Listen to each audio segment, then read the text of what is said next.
Dr. Barry, London News. Good morning, good evening, or good afternoon, wherever you are in the world. Thank you for watching. This is just a brief bit of a chat. Then I'm going to go and show you some very interesting information from Sky News, The Outsiders, which is a fantastic program. If this is going to help the people who haven't had a chance to see it, it's on Sky News on Sunday mornings. This is an extract will really explain when some of these our leaders I have to laugh because they're not leaders, they're all dummies. When they're asked to define what a woman is, I mean, really, you just got to see this to believe it. It just goes to show you that Agenda 21 was real and Agenda 21 has happened, and we still have not learned our lesson.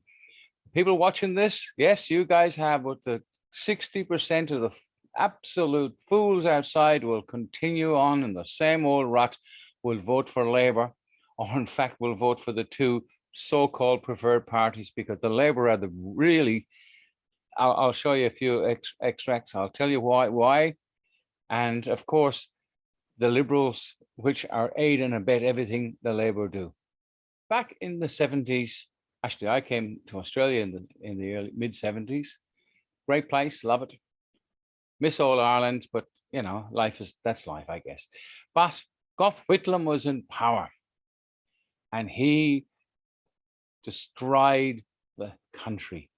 They were out of office, Labour Party, for I think it was 26 years. I haven't got it written down anywhere, but off the top of my head, 26 years these rats were in the wilderness. They came in, and what did Whitlam do when he came in?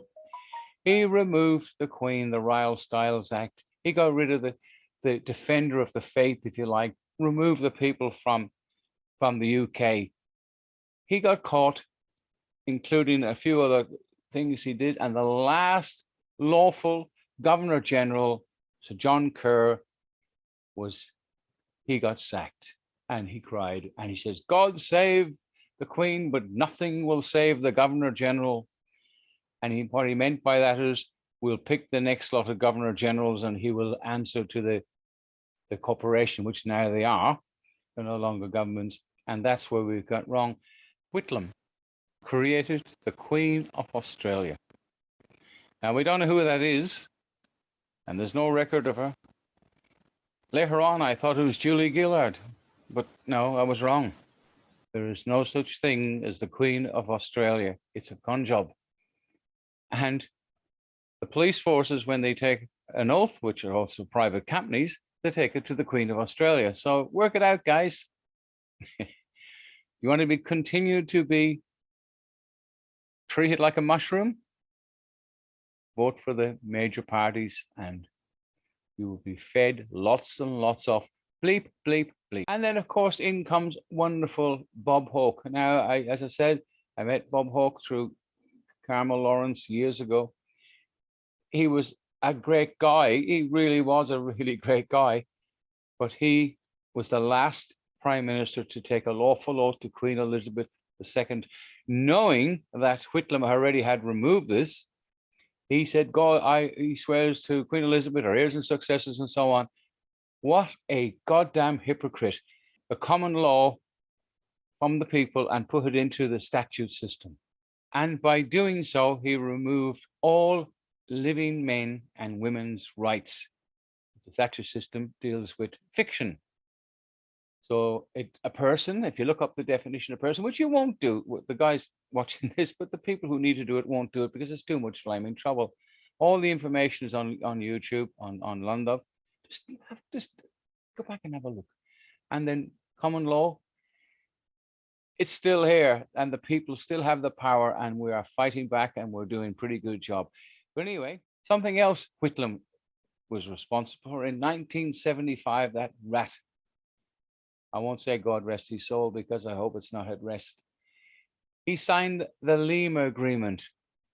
Okay, who cares?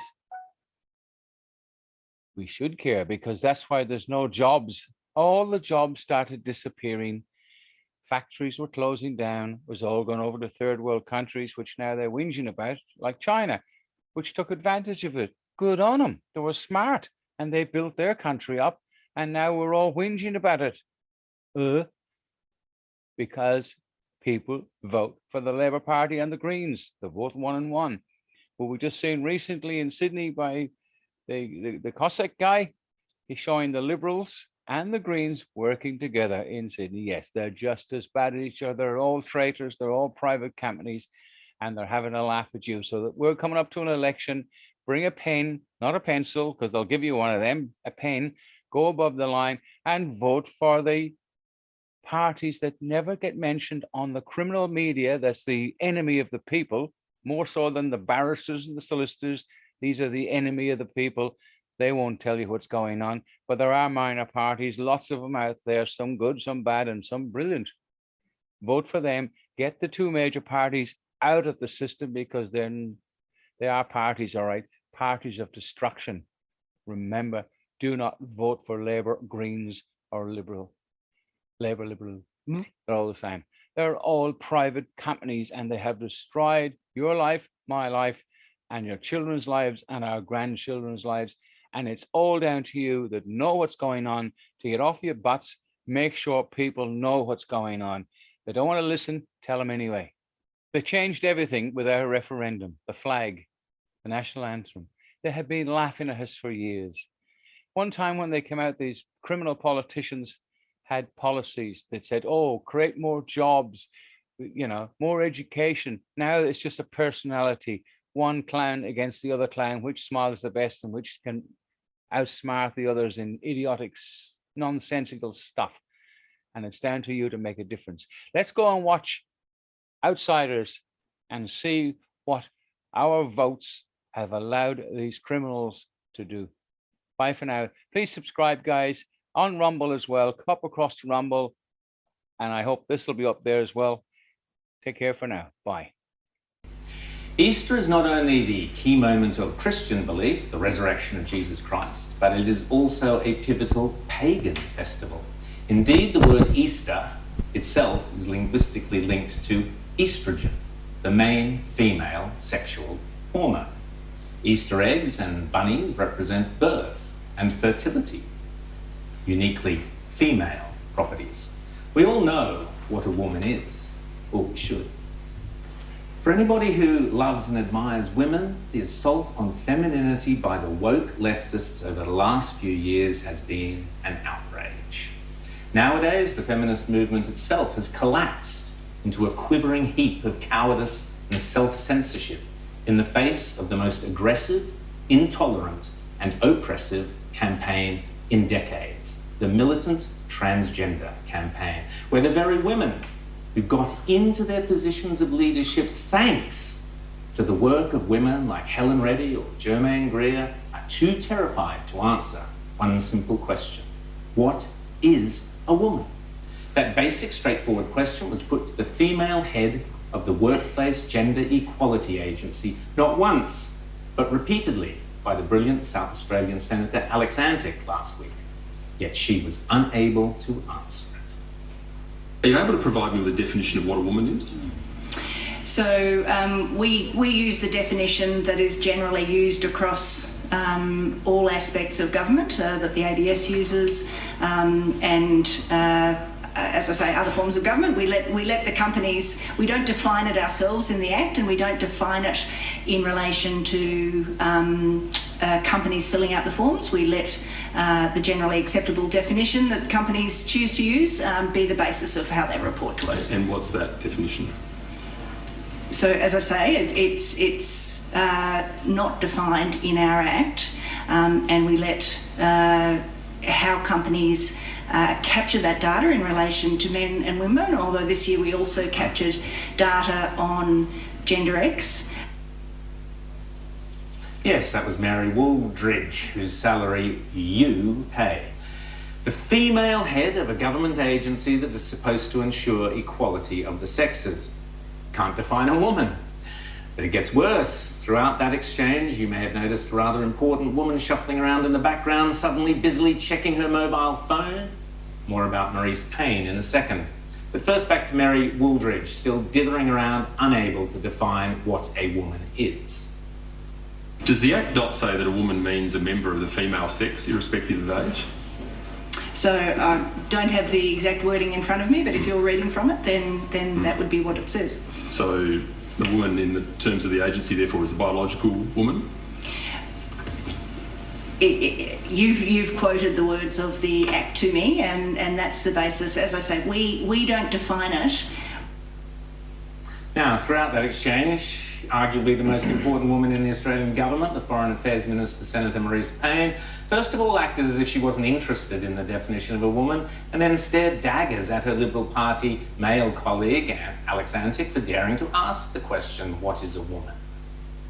So how can the agency be expected to elevate women in the workplace and reduce inequality when there seems to be confusion about what a woman is? I don't think there's any confusion, Senator. I'm just looking for a simple definition of the term woman. What a disgrace. Those two women are in their positions of power and privilege because of the amazingly brave feminist women of the past who struggled for the rights of women. Not biological men who identify as women, but women.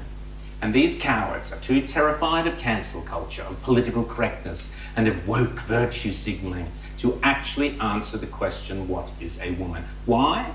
Oh, because they might get cancelled like J.K. Rowling for suggesting a woman is an adult female who can give birth. And the rot goes right through our entire government and public services.